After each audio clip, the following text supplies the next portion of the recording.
Psychology کے مطابق آپ آنکھوں سے کسی شخص کے کردار اور رویے کو پہچان سکتے ہیں۔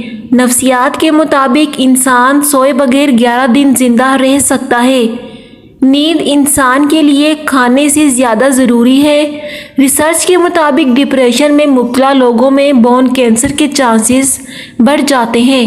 نفسیات کے مطابق ہنسنا انسان کے جسم میں نقصان دہ بیماریوں سے لڑنا ہے۔ روزانہ ناشتے میں رس کیک کھانے سے آپ شوگر کے مریض اور موٹاپے کا شکار ہو سکتے ہیں۔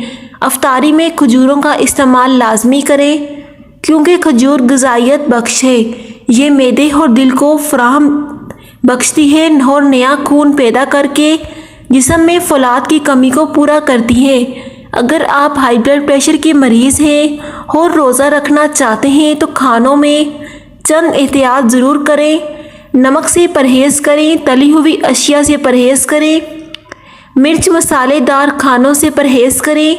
رمضان میں پانی کی کمی کو پورا کرنا بہت ضروری ہے، اس لیے روزانہ سحری میں دودھ کا شربت بنا کر پیا کریں۔ دودھ دہی کی لسی کا استعمال ضرور کریں، اس سے پیاس کی شدت بھی دور ہوگی اور جسم میں پانی کی کمی بھی نہیں ہوگی۔ مزید اچھی انفارمیشن کے لیے مجھے سبسکرائب کر دیں۔ بہت شکریہ۔